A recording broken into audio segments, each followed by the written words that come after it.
All right, just briefly. Hi, everybody. This is Marcus. Welcome to Healing with Marcus, Shamanic Talk on Broken Heart. How do we heal your broken heart? How do you look into yourself to come into alignment with your higher self? And what is it that makes our heart break so deeply? So when we are connected very strongly to a person, and our hearts actually beat in unison, you meet somebody you call a soulmate. I have met a few in my life. I had one a few years ago. When I was very much attached to this person, my heart felt like it had found a home. And I believe that this person's heart felt the same way. And the hearts were beating in unison. And then it split up. We split up. My heart felt half for quite a long time.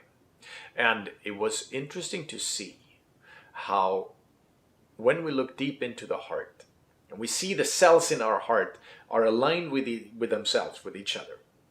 They create a Unisom Beat. Beat, beat, beat. When bodies in our universe come into entrainment with each other, the hearts beat together. They feel like they are one heart.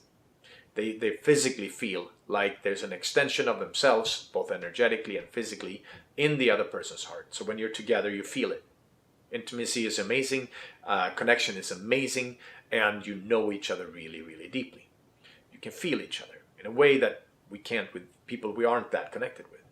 So when our hearts begin to separate, then you feel half, and the heart experiences a death. It feels like half of it is dying away.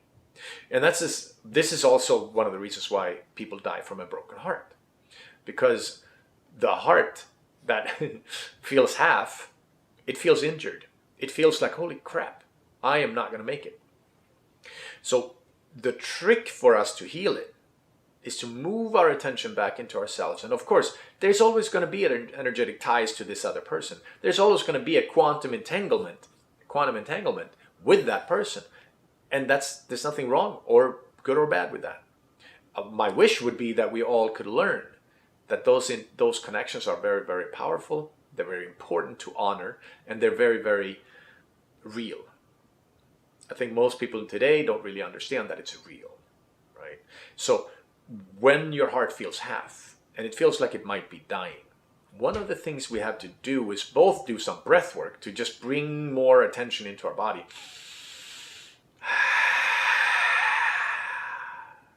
Coming back into ourselves, trying to begin to focus in on the energy in your body, aligning that with that of your higher self.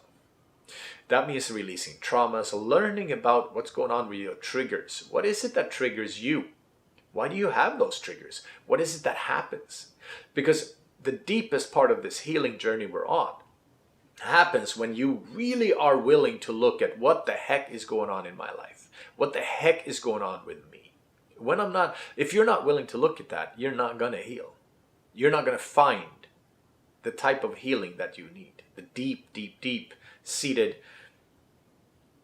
releases of the mind. When the mind holds on to the story of why I'm a victim of certain things, why these people have done me wrong, why this and that happened that was wrong towards me, when the mind is still in charge and still keeps telling that story, I'll never be free. I'll be stuck in the same story that created the trauma in the first place. Because originally, we all get trauma from childhood. That makes its way. That's how we are mentally programmed. That's how we energetically look at the world. And until we're willing to look at ourselves and our problems and our parts in it, we're not going to heal. And then you come into your body, come into your heart, and you start to find the trauma that's stuck both in the heart, both in the body, and in different parts of you, right? So then you can breathe into your body. You can come to people like me or my shaman teacher, and you can come in and get healing. Because, a strong enough shaman can look into you and find these blockages and help you remove them. And that's the same thing that, it goes for a lot of different kinds of energy work. But the shamanic work that I've been exposed to and that I've been doing, I've never seen anything of that nature before. It's very powerful. So I deeply recommend to find somebody who can help you heal. But I also recommend this lesson of learning to look into yourself, learning to find your traumas, breathe into them, allow them to heal from the inside out, and let your heart come into the highest level of resonance. Because when we are in pain and trauma, we are in discord. When we're triggered, we're in discord. And to find the healing part is to come into resonance, become that higher frequency of your body. Check out this other video that is coming out, a longer video on entrainment. It's a line, it talks about these same things, but in a longer version. And I hope you're well. Don't forget to like and subscribe, share this video if it resonates with you. And I wish you all the best. Lots of love. Namaste and aho.